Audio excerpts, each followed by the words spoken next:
mail with your opinions about kumbaya and flat earth insanity.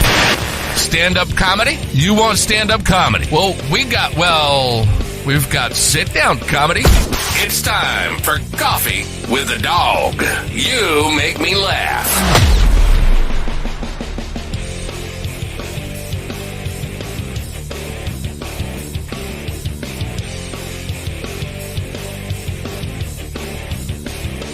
The opinions expressed on this program are those of the host or guest and should not be interpreted as statement of fact.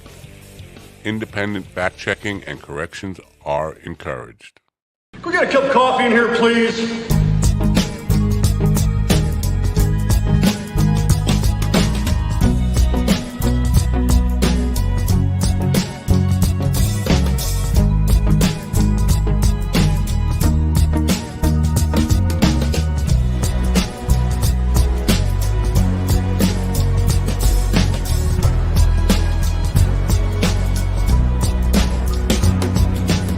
Damn good coffee and hot.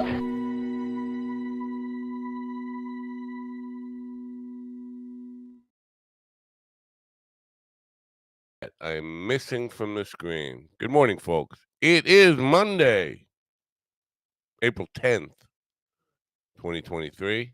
Great to have you here. Vinny Vanelli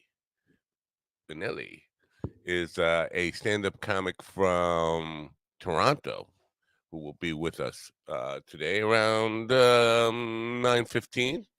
Look forward to meeting him and getting to know a little bit about being an Italian in Canada. I didn't know they had Italians in Canada. Anyway, yesterday was Easter. Hope you had a great holiday weekend. Celebrate or not, I did not. Basically a quiet weekend here, doing some work, trying to get the book together again. Tell you what, memes. You're familiar with the memes, right?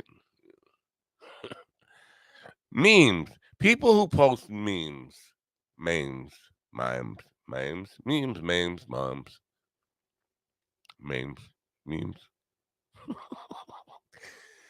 You never see them getting anything done. These quotes, these empowerment quotes, this positive energy stuff, this affirmations. Two things. You never see anybody who's constantly posting those on social media moving forward and being successful in their life. You never do. I don't know if they're trying to trick themselves. And I'm not judging here because I've fallen into that. The self-help movement of the 80s, early 90s. Motivational quotes, inspirational quotes, memes. But you never see truly successful people posting that stuff. And it's really irking me to see so many. When I see it, it's always from somebody who doesn't have a friggin' paycheck in their life at all, has no income or very little income, and has a dream. But they think they're working towards their dream, but working towards your dream does not include becoming addicted to motivational quotes and kumbaya, if you will. It just doesn't. So, a little bit of that going on in my, I don't hold back well when I see that kind of stuff. And I have to say to friends when I see it happen, that's not the path to following your dream. I know it feels like it. I've had 100, probably 500 life coaches on. And these people who want to tell you how to improve your life, whether they're in business coach, a personal relationship coach, none of these people well, very few of them actually had a resume of anything they've actually ever accomplished in their life. And I would think if you're going to tell other people how to change their life, how to motivate themselves, how to inspire themselves, you should have some kind of background, some kind of resume, some kind of accomplishment you can point to that says, "This is what I've done. This is why I deserve to be a coach for somebody." Most coaches have some kind of. If you look at in sports, say, in the coach was maybe not the best player in the league, but he was a professional and put out a career worth of accomplishments as a professional before becoming a coach. And so I'm dealing with lots of self-help nonsense. Motivational coaches who wonder, listen, you're 50 years old, you've got nothing to show in your life for your great accomplishments. And now you're just going to hang out a shingle and say, I'm a life coach. And here's my motivational quote, and blah, blah, blah, and you can do it, and you follow your dream, and blah, da, blah, da, fucking blah. Nobody builds a path to success by drowning themselves in memes, inspirational quotes, motivational speech, all that kind of stuff. All it does is get you addicted to that substance, the substance of rah, rah, rah, kumbaya. Seen it, been part of it, unfortunately. Guilty.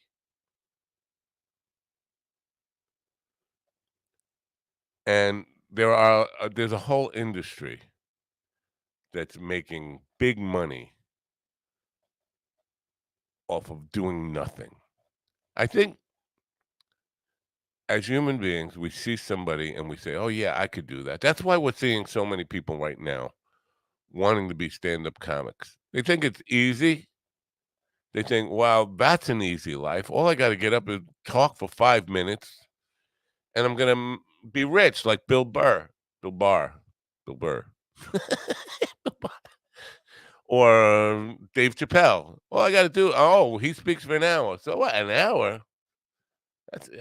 I could do that once a week, an hour, get paid my $1 million and have an easy life. We think it's easy. And we set up goals for ourselves because other people are doing things. And so I think the new age era of the late 80s, early 90s, all that kind of stuff, all the self-help gurus, people saw these dudes mostly making bank off of positive affirmations. Rah, rah, rah. And then everybody wants to do it. And we see right now, if I go on the podcast guests' websites, where they're all looking to come on and sell a book or a course or a life, and they're all deciding that I've got the credentials to tell somebody else how to live. Let me see your resume. Let me see your resume. What have you done to justify a career in telling other people what to do and passing down things your mother told you?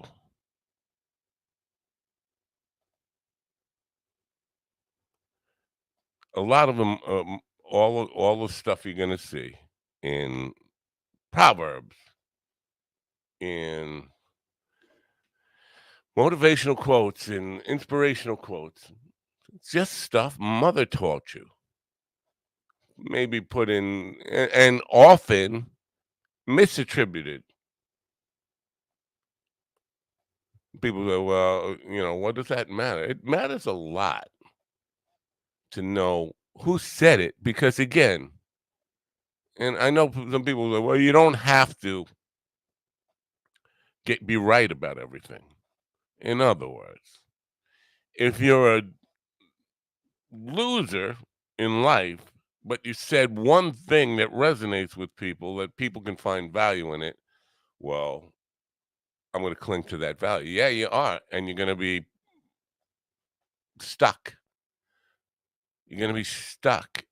Again, evidence of people who cling to memes, inspirational quotes, motivational quotes.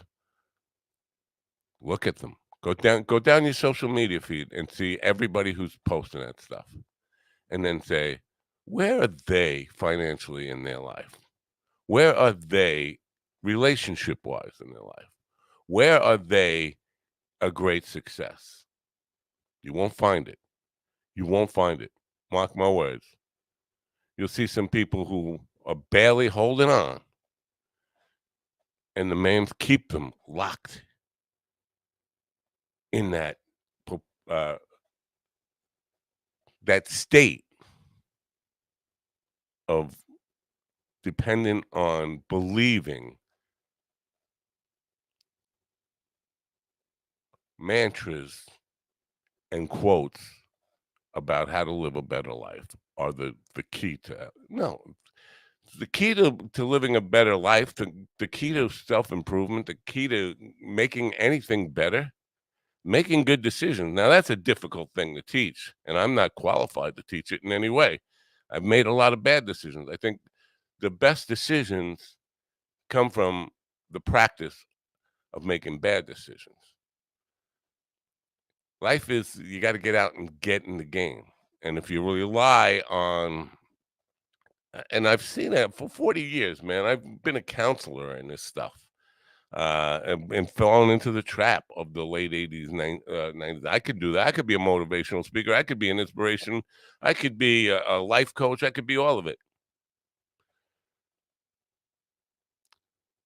But at the end of the day, living on the words of John Maxwell, living on the words of Tony Robbins, Wayne Dyer, or anybody, and their quotes, it's just going to get you addicted to more of that stuff. Yeah, I need more of these positive affirmations in my life.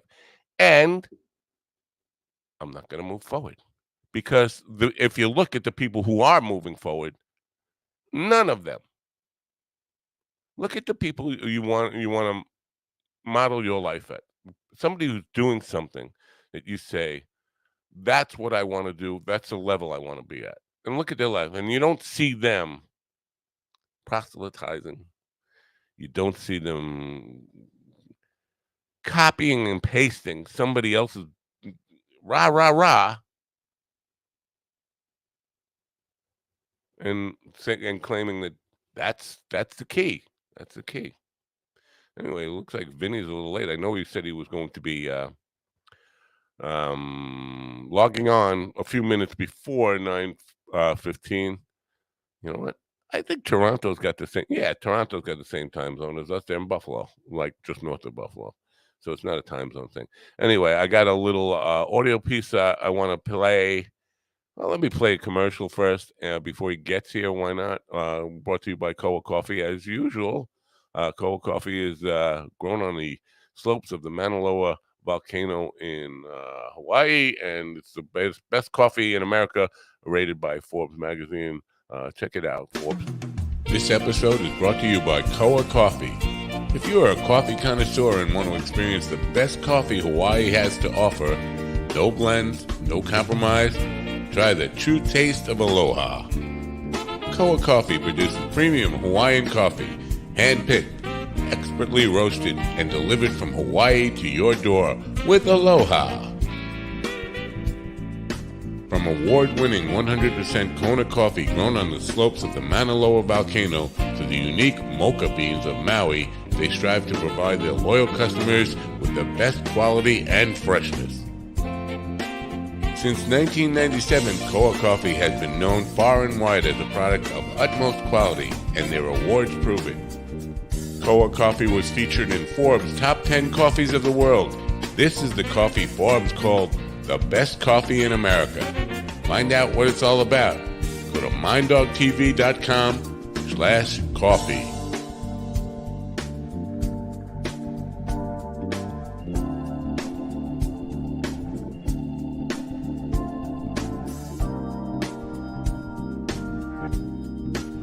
Yeah, coffee. Wake up, America. You've got a dog that needs walking. That's right, sunshine. Just put on a big pot of strong coffee and get ready to type your little hate mail with your opinions about Kumbaya and flat earth insanity. Stand-up comedy? You want stand-up comedy? Well, we've got sit-down comedy. It's time for Coffee with a Dog. You make me laugh. Oh, yeah. Good morning, folks. Live 365. The app should be out today for, I'll lower these people down here. The app should be out today for the iOS people. We're waiting to hear back from Live 365 on that. The Apple app, probably by the end of the week. So we're looking forward to getting that out there and really enjoying putting together some diversity on the radio side. If you're not familiar with Mind Dog Radio, give it a listen. And you folks, if you're on Mind Dog Radio right now and you haven't seen the video live streams, we have an interactive chat on most of the platforms: YouTube, Facebook, Twitter, Twitch, all those things. So check us out there if you haven't seen the live stream. And a few people who want to take us in the cars, that's what the apps are for. The apps basically are the radio version of this program. Bluetooth ready. It's just you click it, it automatically hooks up to Bluetooth in your car, and you're ready to take us with you.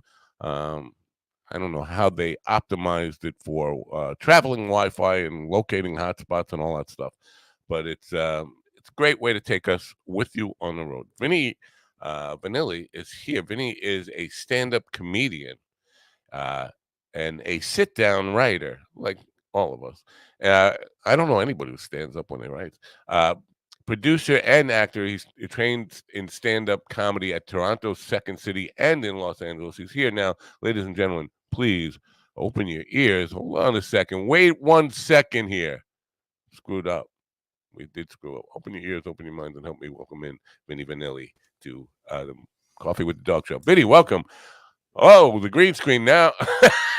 That's a nice piano you got there. Welcome, friend. Can you hear me? Vinny? Vinny, can you hear me? Vinny, can you hear me? Vinny? I can't. You can't hear. You're probably on the wrong tab or something?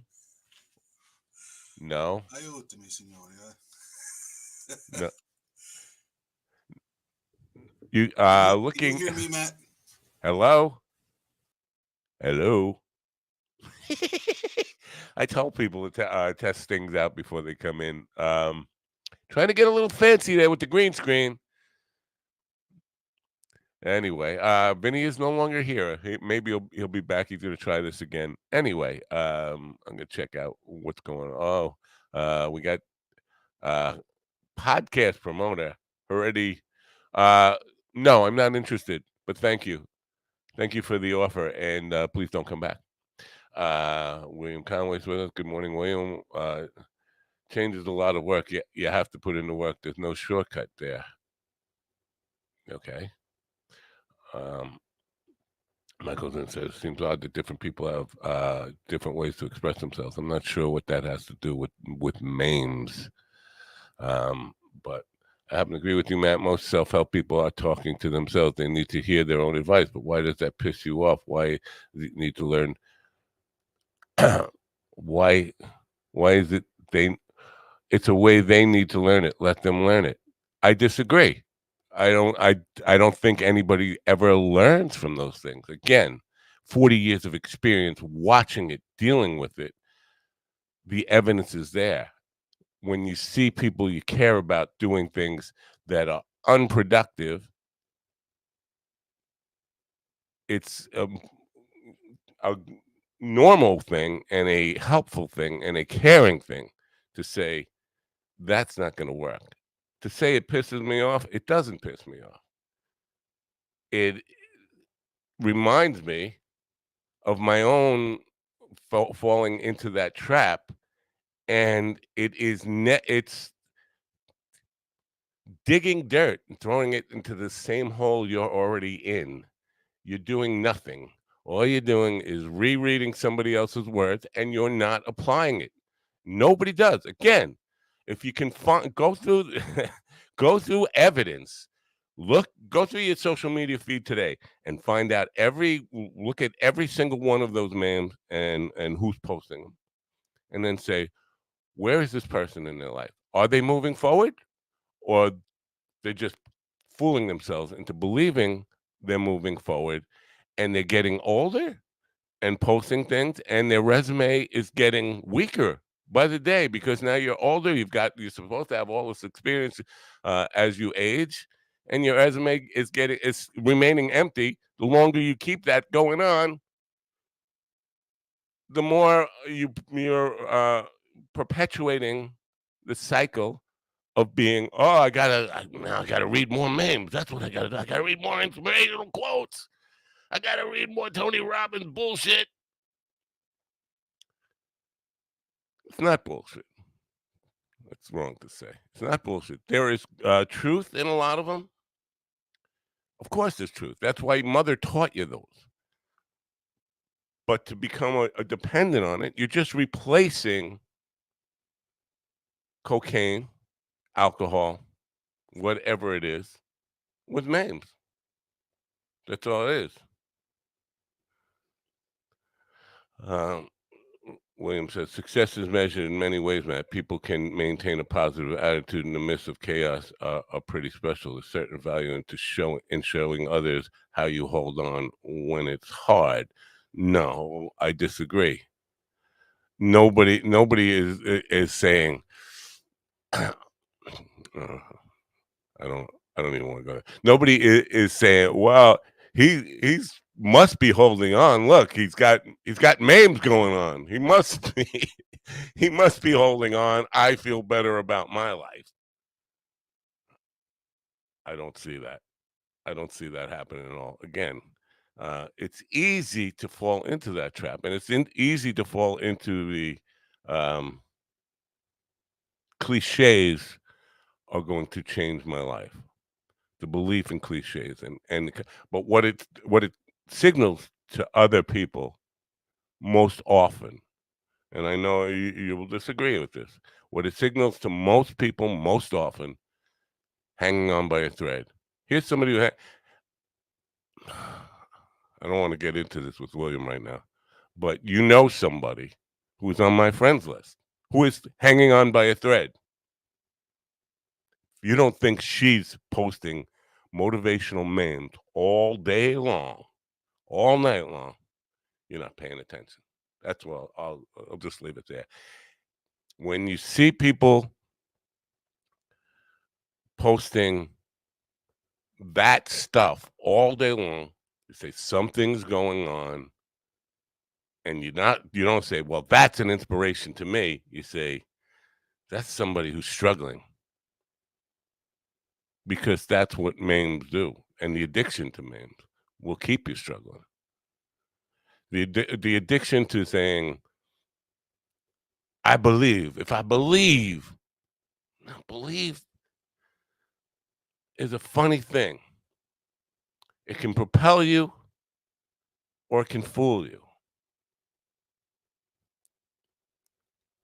Penn and Teller talk a little bit about the power of belief in a different way than motivational speakers and preachers, because all this stuff, it really is a new kind of religion. It's a new kind of selling hope.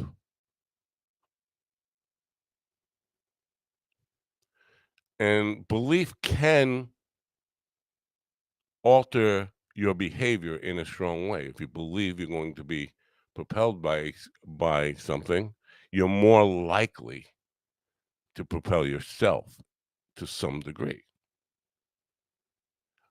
But, and there's a big but there, when you find out something is an illusion, it can really break your heart and turn you off.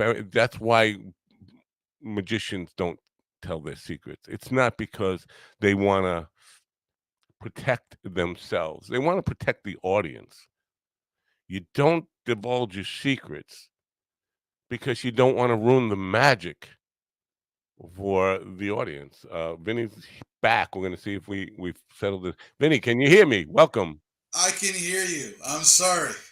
All right, it happens. Welcome to the show. It's good to have you here. Italians in Canada. I didn't even know they had them there. And you sound like New York. I've seen your stand up. You sound like a New York Italian.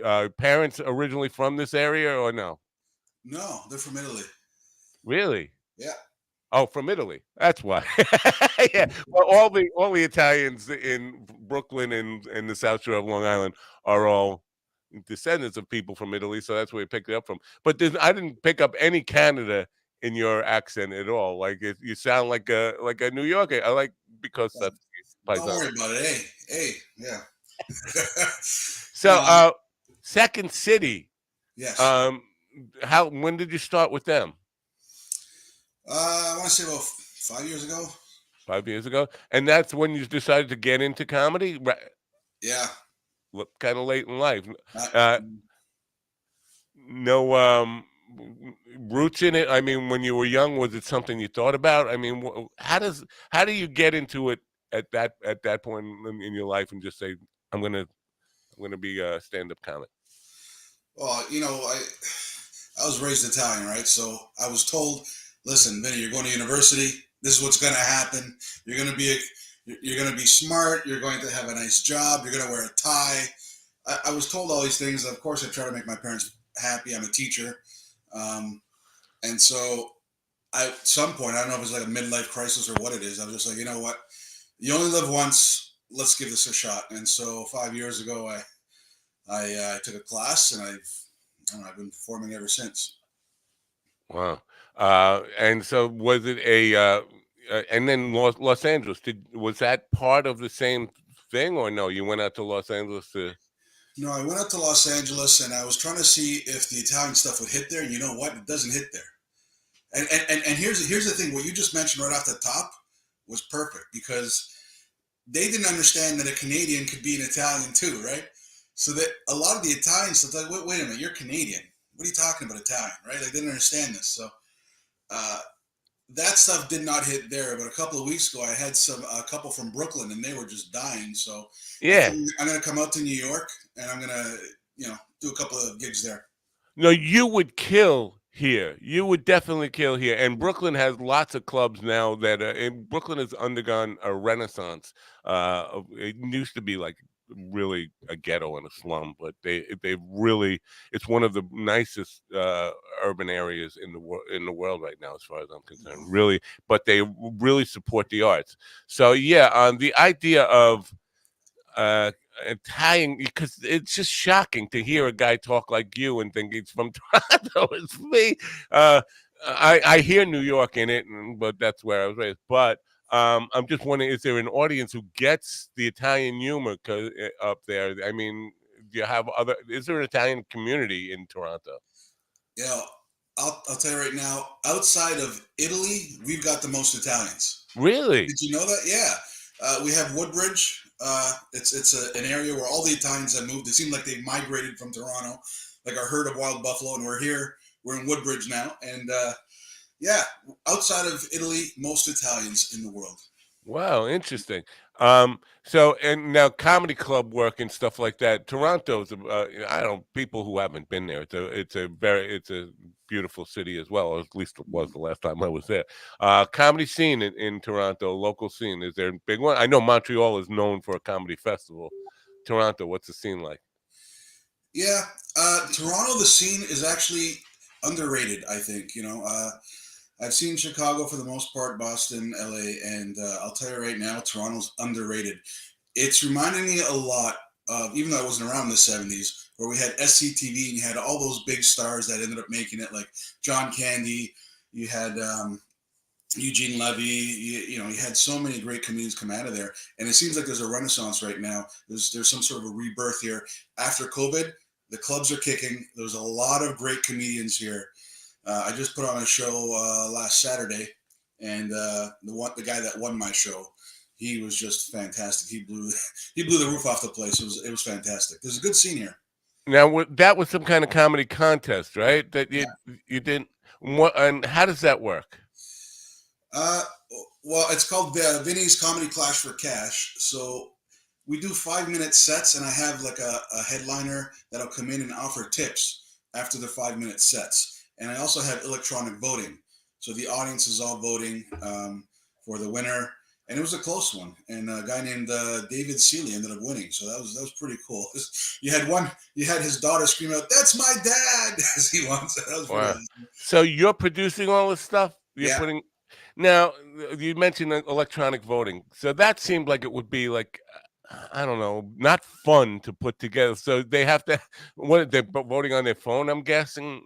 Yeah, I have a QR code, on the table, and they just got to scan it, and it takes them right to the page. I control the presentation. And I'm not good with tech, as you can tell from the beginning of this thing. I'm not good with tech, but hey, you got to do it. You got to do it. It's the fairest way to do it. Yeah. So putting all this stuff together, does that drain your creative juices for wanting to, get up and perform yourself? Because to me, this is why I don't manage my band anymore. I just hated the business end, and it was taking away from all the joy of playing music. I imagine it's pretty much the same with producing something like this. Oh, buddy, you nailed it. You nailed it. 100%. Yeah, I don't know what to say, but if there's one thing I've learned, if you want to take it further, you got to start producing your own shows. You give yourself more stage time. You start trading stage time with other people that run their shows, and that's how you get on there and practice, right? That's great advice, and thank you for sharing that. Because the big question is always, everybody has a dream. Everybody, if you're in that field, generally the direction and the goal, if not the same, it's very similar, and people want to. But the problem, and I see this time and time again with interviews, is very few people know how to take the next step. Okay, I got started in comedy. I'm going out. I'm going to my open mic nights. But what happens? Where do I go from here? I've established the fact that, and my friends and family all know that this is what I'm doing now. I'm started to do it, and then I get stuck in a rut, and that's the next step is never apparent. So that it's how do you know? Do you look at where the next step for you is from here, from producing your own shows, and how do you get to the next level where people are calling you and your phone's ringing and people say, "I want you to come to New York. I want you to." How do you get there? Yeah, well, I'm sort of gradually getting there. It seems like, because people are calling me, but it's more like okay, fine. Here's my path. You start off in comedy, you bomb, and you bomb again. Okay. And then afterwards, you do a couple open mics. Of course, the only people there are going to be other comedians that want you to bomb. So then you bomb some more. You're never going to get a laugh there, and that's totally cool. You got to learn how to deal without getting the laughs sometimes, instead of spiraling, right? And then afterwards, I say you got to start networking. It's almost more important than the comedy itself, is the networking with this guy, that guy, and all these other people. And then you start producing your own shows, and you get more networking with the club owners. And then from there, you give yourself enough stage time, enough practice, that people will start noticing you, and then gradually you'll get some phone calls. Right. The networking stuff is true in every business, and it's not just stand-up comedy; it's everything. And if you're not good at that, it can be really frustrating, because you can see people who have the natural gift of being politicians. And I don't mean politicians running for office. I mean that, baby kissers and handshakers. And I remember everybody's name. That is a vital skill in any, in moving forward in any business. It doesn't come naturally to me. Thank God I hooked up with somebody who does have that skill and remembers everybody's name and always smiles and people says hello to everybody and kisses babies and all that kind of stuff. So yeah, that now you work clean, right? Yeah, it's actually kind of weird. In America, it's good if you're clean. Like you'll get a lot more gigs. Over here in Toronto, it's almost like people don't like that you're clean. Especially now, people are. It's kind of like everyone's becoming Lenny Bruce or George Carlin. I don't know what's going on, but everyone's swearing. Every second word is like "fuck this, fuck that," and that's the first time I've ever sworn, by the way. And I can't handle this stuff. I'm like, okay, you're talking. What's with the dick jokes? Everything dick, pussy, this. Listen, can you just make a clean joke so that I can play it when I'm driving my kids to the grandmother's house, the nonna's house in the car? I just want to hear a clean joke. It's so Well, hard to hear that these days. I'm not sure if I completely agree with this idea that in the States it's looked at as a negative if you work clean. It's a rare thing and it's hard. It's really hard. I've noticed because trying to, talk to some people on terrestrial radio, they said you got to send us a demo tape of you not uh, using F-bomb for the entire hour, or as long as the show goes. Can you get through a show without doing F-bomb? And I can't. The fact is, I can't. But no, recently I've noticed that there's a lot of people who are not all that successful yet. They are openers, they are features, and they like me can't get through. Some of them can't get through a sentence without an F-bomb. And then there are people who use it strategically. And so like some of the people who are thought of as clean comedians will do an entire set with one F-bomb in there. And I think it retains power when Yes. you don't overuse it. And rather than coming out fuckity fuck fuck fuckity fuck fuck fuck, and basically you really said nothing in a sentence with 7 fucks in it.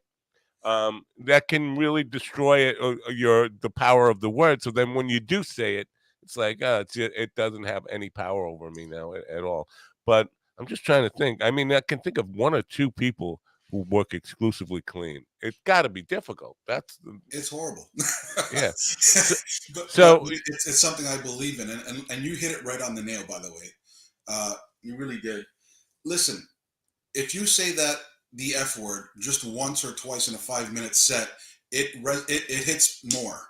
Okay, that's the first thing. Second thing, I would say is if you can take out the F word and it's still funny, that's fine. I'm okay with that. But a lot of yeah, times the punchlines are the cuss words, and that's not yeah, that's yeah. not that's not intelligent humor. Yeah. Now the subject matter when you're working clean, does that because I had a guy on last week who he says and he gave some examples.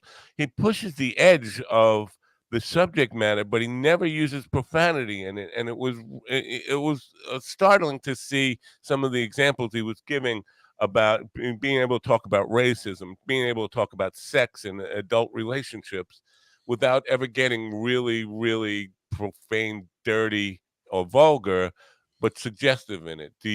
What kind of subject does it limit the subjects you can talk about in your view?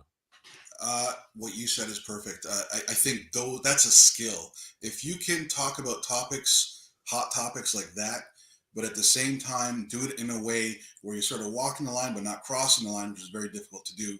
More power to you. God bless you, because that's a tough skill to do. It's something I want to do. I just had this conversation with my wife yesterday. But you see, I'm a father of 3 young kids. I'm a teacher. Okay, if I start doing what I want to do, see, I'm kind of handcuffed there, right? I'm kind of Right. handcuffed. If I can make as much in comedy as I do as a teacher, but here in Canada, the arts, they don't really get supported as much. So that'd be great. I would do that sort of humor, but as of right now, I got to stick with certain things, which does limit me. I'll admit the family stuff, the being overweight stuff seems to hit pretty hard. My wife tried to turn me into a vegan. That didn't work. This kind of stuff, right? Like being Italian. Um, the couple of things it is a tightrope in comedy. Overweight jokes will be funny to people who can handle it and people who are comfortable with their own weight challenges. But there are some people who will take it as fat shaming and all that stuff. And then the vegan stuff, I think vegan, food things can be as volatile as politics or religion. Vegans can be really like an army. I'm the butt of the joke, though, right? Right. I'm the butt of the joke. So Okay. that's what, because I'm 280 pounds. You probably can't see this right now, but I got nice ponds over here. I'm 280 pounds, and the joke is about me putting on weight and how Right. nothing in my closet fits anymore, and how when I get dressed in the morning, it looks like I'm going scuba diving. Like I'm the butt of the jokes, right? So that's why it's all right. And you say, I don't say I'm fat. I'm saying I put on weight. So there's a Right. subtlety there. There's a subtlety there. So Yeah. What do you teach? I teach grade 7, 8. Wow. Every subject, grade 7 and 8 at the same time. So I'm pretty That's unusual. In the smaller schools here, you see, in Canada, in Ontario, we got Catholic board and we've got public board. And the Catholic is still public. So I'm teaching at a Catholic school.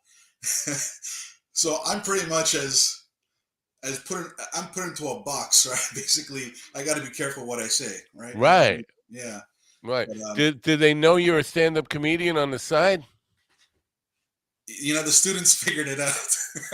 No, I mean, if it's going to be on a marquee, it's like Yeah. Even my cousin started texting me about 3 years in. Vinny, what are you doing? You're a comedian now? Like, I didn't tell my family either. Just my wife knew. She's the only person I knew. Wow. Why was that? Was it because you wanted to keep that part of your life private, or was it that you wanted to wait until you had perfected your craft to a certain degree before letting people know? There's a couple of reasons. From the work standpoint, I didn't want them to know in case they heard something that they were offended by or whatever. And for me, I was just more embarrassed because in my family, you don't go into show business. Like, it's just not something you do. So Well, yeah. Are I you was very embarrassed. a Maniscalco fan? Oh, I love him. Oh my God, I love that guy. I love him. When he Now, starts talking about the garden and how his dad and him took care of all the animals right, with some but antifreeze and some bologna. he has an obvious Chicago accent that overtakes his. I could still tell. You can tell he's Italian, but it doesn't sound like you. You sound like you're from Brooklyn. I got to come to Brooklyn. No, you definitely do. I'm telling you, you would kill there. So the school thing. Now, I know most comedians. I know until they are national headliners, they do keep a day job, but teaching has to present some real challenges. Especially, I'm looking at your schedule here, and it's pretty full. I mean, you have this show listed, but then Wednesday, Monday, Saturday, Wednesday, Monday, Thursday, Saturday. You're busy a lot. Does that interfere with the school stuff? Because I mean, up early to work the day job, late at night in club. Well, I don't know how late, but it's got to take its toll, right? Energy wise. Oh, it does. And actually, one thing I'm looking to do right now, don't tell anybody, but I'm looking to actually get a different job within my board, the educational board, because I have a very difficult job right now. Teaching grades 7 and 8, all subjects is difficult. It's very, very difficult. Yeah. So I still want to maintain, my status on the board, but just not be a teacher where I'm marking every weekend, where I'm doing report cards, all these extracurricular things. So I am looking to maybe get a different job, even if it pays a bit less, so that I can do this now. Because listen, I'm 43 years old. I want to just give this a shot. I can deal with failure. I've learned I just can't deal with not at least taking a shot. That's good. I mean, yeah, you only live once. Unless you believe in reincarnation, which I don't anymore. I did when I was a young person. But you only live once, and nobody wants to get to the point. I'll tell you briefly a story. I was buying an amplifier from a guy off of Craigslist, and a guy he asked me to meet him in a mall parking lot. which I thought was weird because it's an amplifier and generally you would need to plug it in on.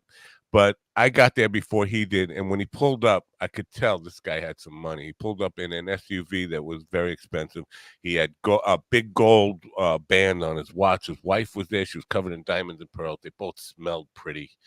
And I was like, these people are worth some money. He's selling me an amp for, I think it was $250. Not a lot of money. No. And we were talking, and he said to me, well, what do you do? I said, I play in a band. And he said, oh, you're living the dream. And I looked at him, and I laughed at him. I looked him in the eye. I said, listen, you don't know my life. I'm working, to do the gigs I do. Sometimes it's a 14-hour day to go do the gigs. I'm not getting paid a lot of money. I'm not a rock star. I'm not rich and famous. I'm going to retire. I'm older than you. I'm retiring. I always wanted to play in a band. I'm selling you my amp. That means I never will get to do what I wanted to do. And that was like a holy hell moment for me. It's like, wait a minute. What a change in perspective. This guy who is very wealthy, well-to-do, made a whole lot of money in the stock market, as he told me after that, but would trade places with me because he got to the end of his life or preparing for the last stage of his life, and he realized he had never followed his dream, never done it. And that's the worst place to be. So good for you for actually. And that's kind of where I was at. That pushed me over the edge. Yeah. It's just I was him, right?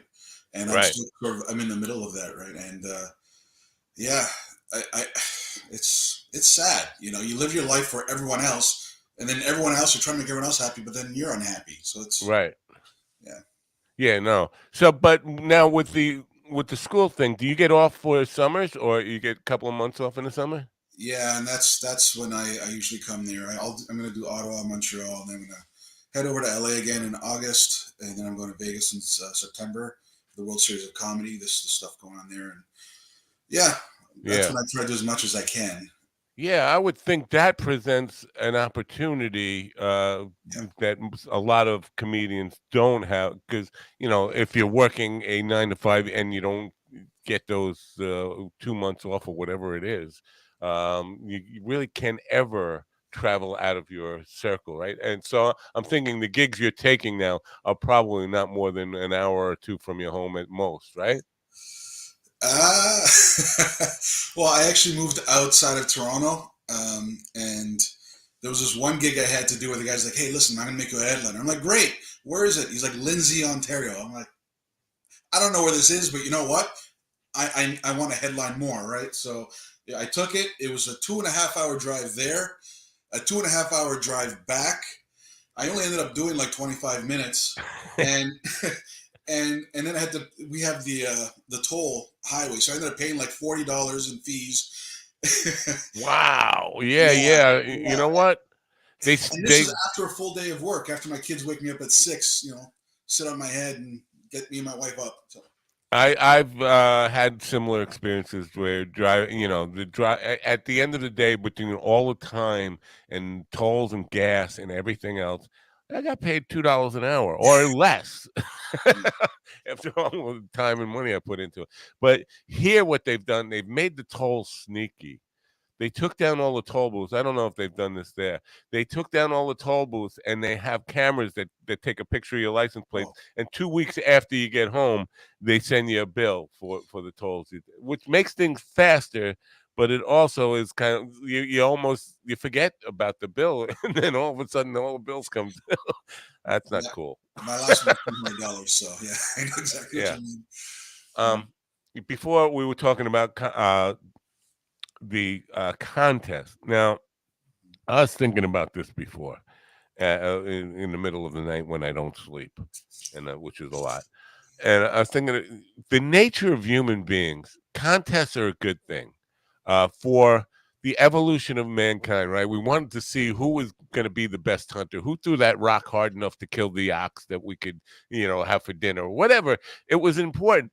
But there are some fields where I feel like competition hurts the art form. I don't believe competition belongs in art in any way, and I'm not going to get on a soapbox about it. But I feel like making it a competition takes away from the creativity of it. Listen, the mindset of competition. If you look, and this was going back to what I was talking about before, evidence of what works and what don't work. If you look at the successful people in comedy, the most successful people, they aren't worried about competition. They're worried about themselves and focusing on being funny.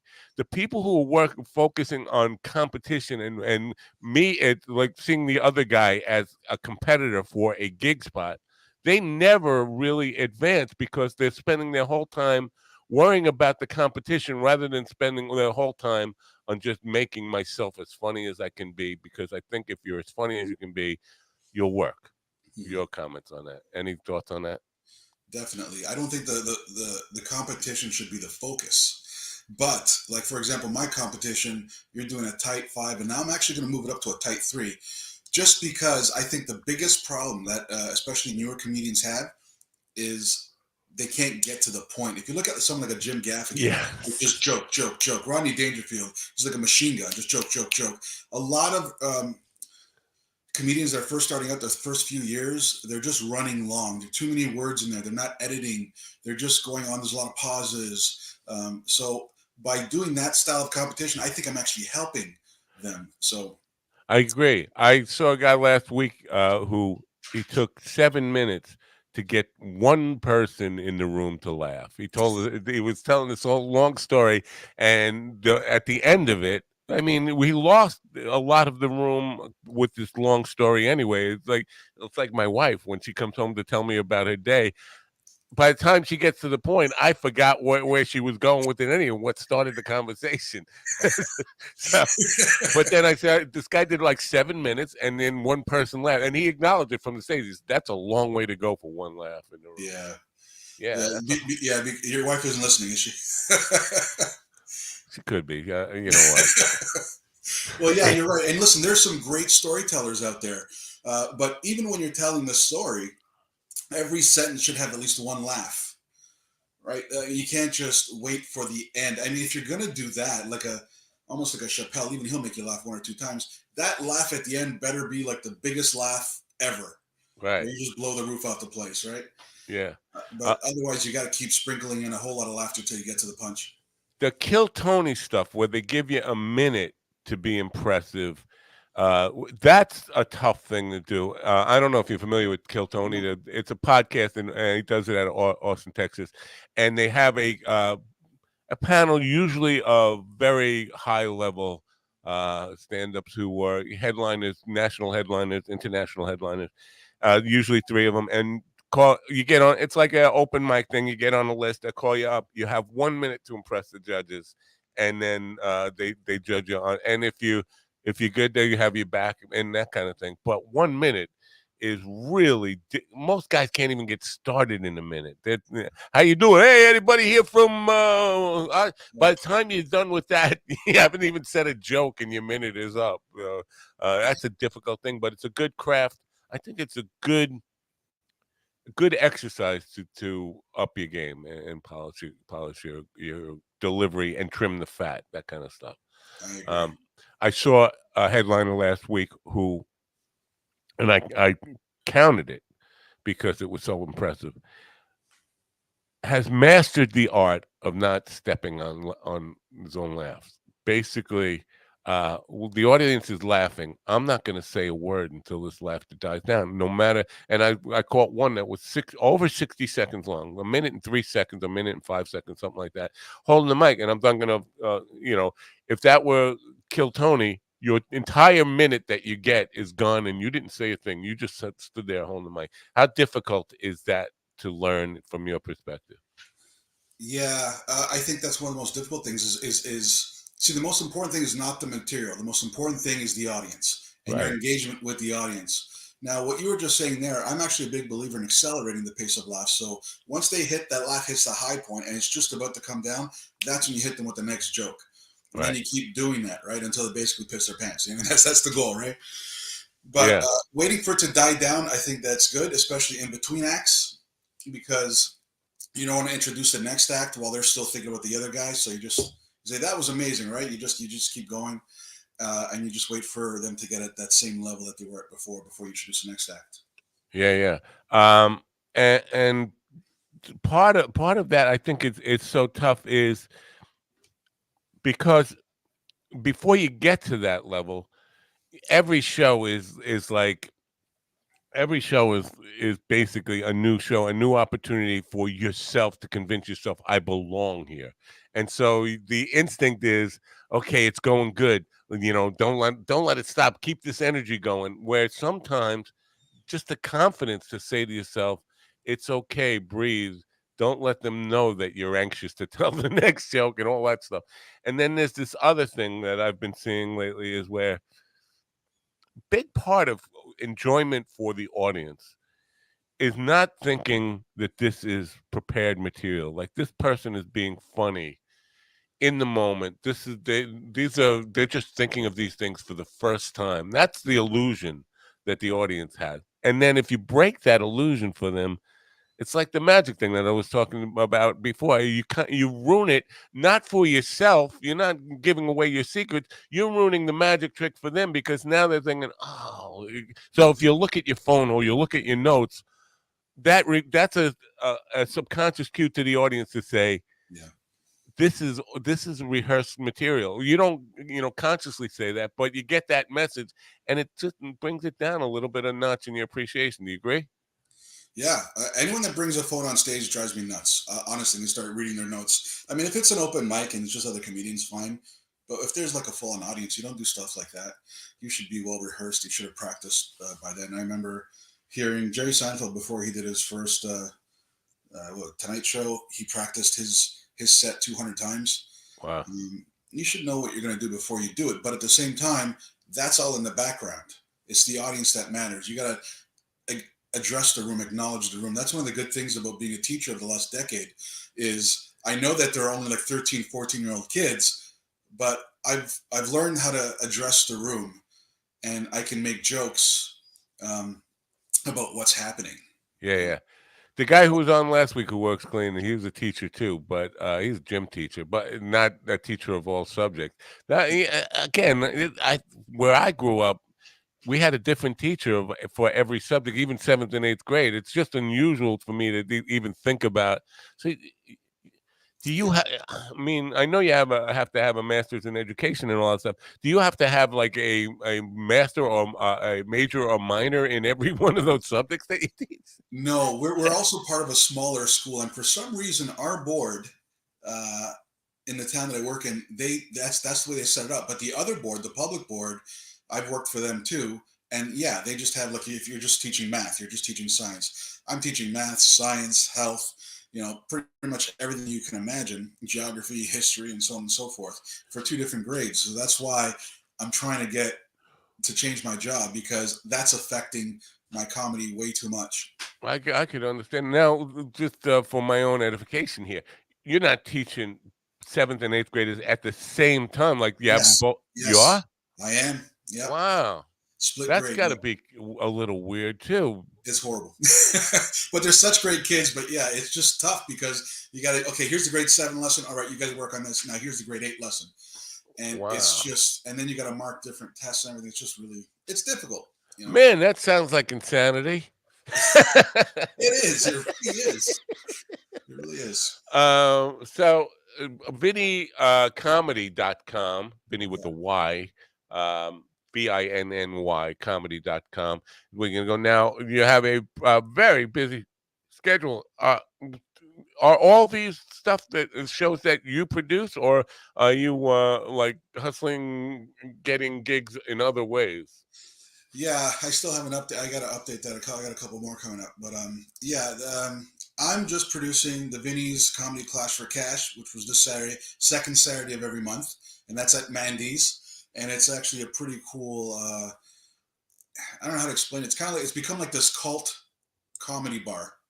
It's really cool and 60 seat capacity, not big place. And then I do another show called Multicultural Madness. That's at SoCap Theater on the Danforth here in Toronto. And another one called My Children Are Mean to Me. Wow. It's all about parents. And then I got other shows that I've taken on for, like there's the Dumpster Fire show, which is Mondays at Comedy Bar West, which my friend runs, which is a great show and it's always packed house. I got so many different shows coming up because I need stage time. I'm not there yet. I'll be the first one to admit I'm not good enough yet. So You know what?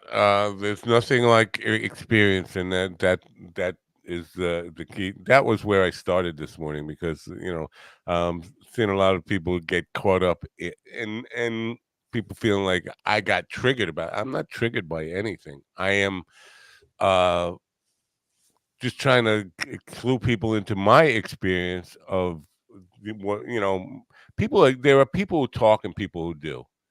And when people just come out with motivational quotes and inspirational quotes all day, those are people who talk. Yeah, you can do it, and you believe in your dream, follow whatever. And those people, if the evidence again, you follow the evidence. Those people are never getting off the couch. They're never actually doing anything. You never see them advancing. They're busy all day just writing memes or copying somebody else's memes, never having an original thought of their own. And then you see people who are actually doing it, and the evidence is you look at their and I want to talk to you about this how, and we only have a couple minutes left, but you look at their social media and you don't see those names. Now for to be working in stand-up comedy, and we'll make this the last subject for questioning and then we'll let you go, but for working in stand-up comedy in today's world, you need a social media presence. You're not a kid. Kids seem to have like millions and millions of followers and all, people they don't know, but they've somehow got 50,000 followers on that stuff. Do you find that a hindrance as you get older, that club owners, managers, bookers are basing some of what they will do in terms of hiring people on their social media numbers rather than their talent in a lot of cases, and believing that, because you got 50,000 followers on TikTok or whatever, that means you're going to fill seats in the room, and that's not always the case. But there's a big trend on, let me see your numbers. How do you deal with that? you're so right. Listen, I suck at social media. Okay, like I'm not great with social media, and actually, look, I got a couple different people I'm looking at to hire just to deal with my social media accounts because they're not up to snuff right now, and I get that. I don't understand a lot of social media. I'm 43. I don't quite get it. I don't get all the selfies and all that stuff, and but yes, a lot of, I wouldn't say a lot of clubs, but there are clubs that are hiring based on your numbers, your social media numbers. But then afterwards, they get into the clubs and they can't make a person laugh. Right. So I, I don't know. Like I think eventually everything settles itself out. Eventually, I think that if you're funny, one club owner is going to talk to another club owner, which will talk to another club owner. I talked to one guy in New York not too long ago. He was telling me about all the different club owners here, like he keeps in contact with every day. You'll get figured out. You'll get discovered if you work really really hard at your craft. This No, whole I thing agree. I totally agree. I think the reason I even brought this up is because a lot of people get caught up in the belief that this is, and they're not necessarily wrong, that this is going to have some effect on their career, and they end up putting way too much time and effort. So I spend all day on my social media pages. I Yeah. didn't write one joke. I didn't, and I find myself doing this a lot. I thought about it last night. I haven't produced original music in probably 8 months. This is the longest I've ever done in my life. I've been working on putting the radio things together and promoting it and social media. And before you know it, Yep. I'm not doing what I want to do. I'm doing marketing work for myself, and you get Yeah. All of a sudden you're a marketer. You never wanted to it's be a a marketer, trap. but you're a marketer. Yeah, I know. I know exactly what you mean. See, I Yeah. always make sure I do at least an hour a day. So I built this cabin in the backyard, and the neighbors can hear me. I got a mic and everything set up, and I'll just start rehearsing lines and I'll write jokes. An hour a day, 100%. I'm a big believer in the Jerry Seinfeld "Don't break the chain" method, where you just keep you got to do it every single day. That's one thing that's guaranteed. That's great advice, man. Great advice. And I don't know that everybody has the resources to be able to do that. No. This is a big problem, Yeah. being able to rehearse in that. Even It's your difficult for vocals. musicians, drummers.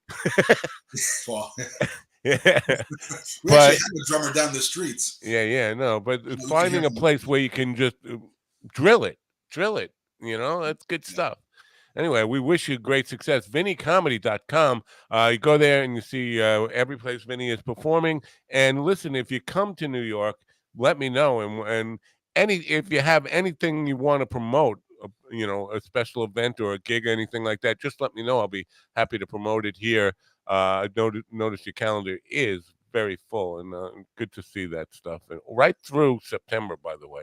So good stuff. Yeah, I'll be. I think I'm doing Gotham in June. So Really? yeah, we're still trying to settle that. So. Oh, very cool. Well, oh yeah, in Boston, you get down to Boston, and where else? Michigan. I'm looking at Cleveland right now as well as Lansing. I'm not Very sure cool. Yeah, we're still trying to figure that out, but yeah. All right, good. I think I just heard a little Canada from you. Just a little bit. Say back bacon, Yeah. eh? Back bacon, eh? All right, yeah. Hey. Anyway, thanks for coming. Thanks for being a part of the show, and we will continue to support you. VinnyComedy.com. Follow him on. Well, first go to his website and then find the links to social media and hopefully support you. And again, please come back sometime. It's been great talking to you. Thank you. Have a great day. Bye for now. See you guys. Vinny Vanilli, folks. Well, I'm glad we got the technical difficulties. So great guy and some really good advice, and I guess ties it all into what I started out with this whole, talking, people who talk and people who do.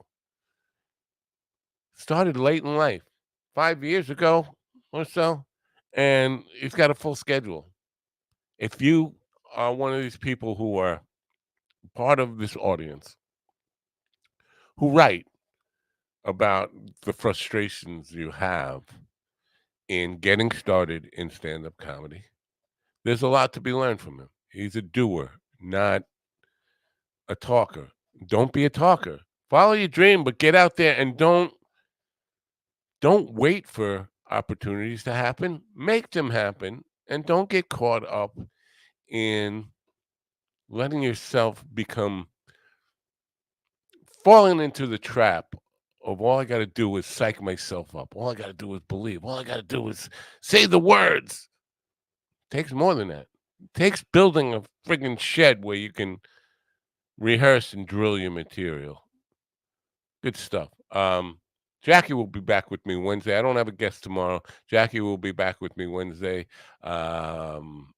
Gary Pratt is supposed to be with me. Gary Pratt, singer-songwriter, Nashville, Tennessee, will be with me 8 p.m. on Wednesday. And then Mark Farner, Grand Funk Railroad, no longer with Grand Funk Railroad. I think I have to even say Mark Farner's American Band, because of legal reasons that we can't even call him from Grand Funk on the program. Right now, I can call him whatever I want.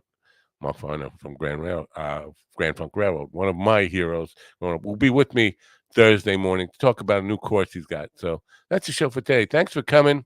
Thanks for being there, being angry and all your hate mail and stuff.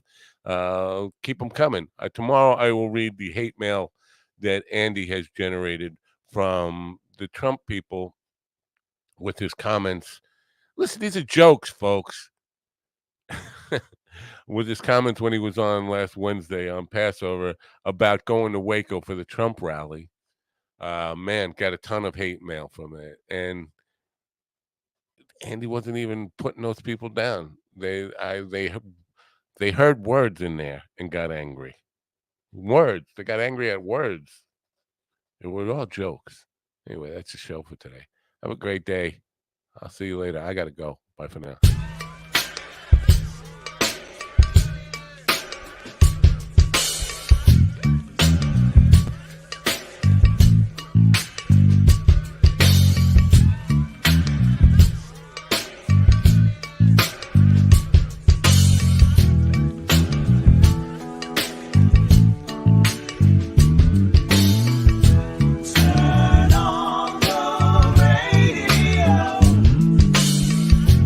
I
to me, listen to me, listen to me now.